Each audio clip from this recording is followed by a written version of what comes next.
So which foods can and can't be made from home in Tennessee under Tennessee's cottage food laws? So welcome to Cottage Food Laws. This is YouTube's premier home-based food entrepreneur channel, bringing you information on how to launch a home-based food business. So if this is your first video, definitely hit the subscribe button. We're going to go into a list of what you can and can't make and explain the reasons why, and give you a few tips and pointers on some of the permits and licenses you may need in the state of Tennessee.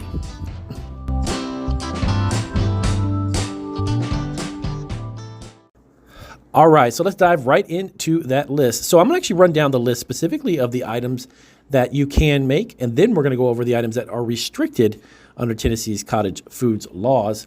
All right, so number one, the first thing you want to know is that there are items that are considered time and temperature sensitive. That's going to distinguish what you can and can't make. What that means is that there are food products that have to be served specifically within a certain time frame or have to be maintained at a certain temperature in order for it to be allowed or not allowed under cottage food laws. Now, let's go through that list. Dry goods, things like pastas, spice blends, rice, roasted coffees, and such, those are allowed. Again, as long as they are dry items like pastas, you can make your own spice blends. You can bring together a handful of different spices if you want to buy them in bulk, break them down and create your own spice blends. That's definitely something you can do as well. Canned fruit, jams, jellies, and preserves, but the pH level has to be less than 4.6. So it has to be a low pH, and canning process would be required to make it shelf stable. So that is allowed, but you need to ensure that the pH is below. Next one up is baked goods. Now, this is a huge category. What I'm about to tell you is the type of baked good, but within that, you can create a multitude of different flavor profiles, different flavors, and all kinds of different textures and such.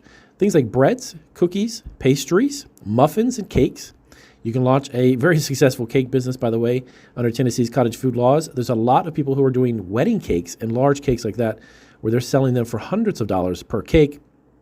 Brownies, anything that actually has without a custard or a cream filling or frosting is fine and good to go.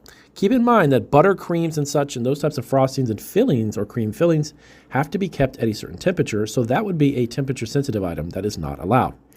And now next one, this is a big category, candy. Chocolate, fudge, hard candies, caramels, peanut brittles, pralines, and gummies. You got to keep in mind that is a huge amount of different types of flavors I had mentioned before that you can create with that list. Candies is literally almost limitless. Fudge, there's hundreds and hundreds of variations of fudges that you can make.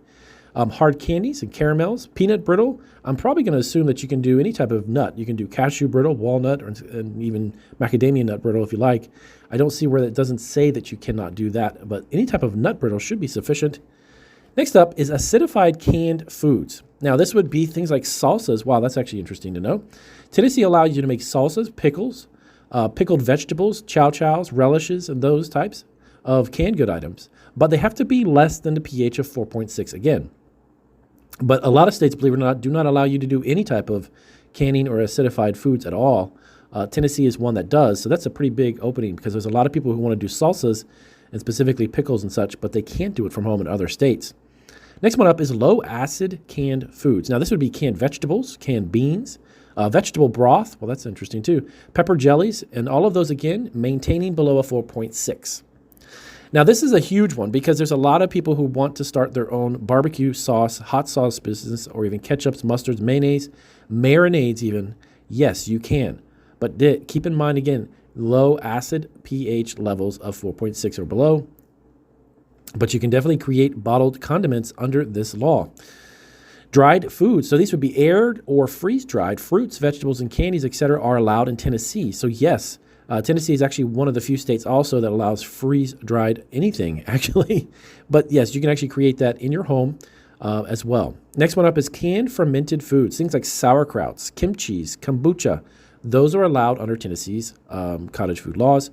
Now, of course, no dairy products are allowed. And beverages acidified and canned must again be less than that 4.6. All right, so let's dive into the list of items that you can't make. Now, things like cooked rice. Now, when we mentioned before that you can sell rice, that would be items that are dried, not cooked. This would be items that you would find like in a restaurant, a food truck, a mobile food cart, that type of a thing. These are items that are not allowed. So there's cooked rice, cooked pastas, cooked vegetables, or foods that are ready to eat. Next up would be fresh cut fruits. This is something that's not allowed under Tennessee law, and believe it or not, a lot of other states don't allow that, just due for bacteria purposes. fresh cut fruits. Now, a lot of states allow you to sell whole fruits and whole vegetables that you may grow in your own garden and such, but that has to be checked with the state specifically on that as well.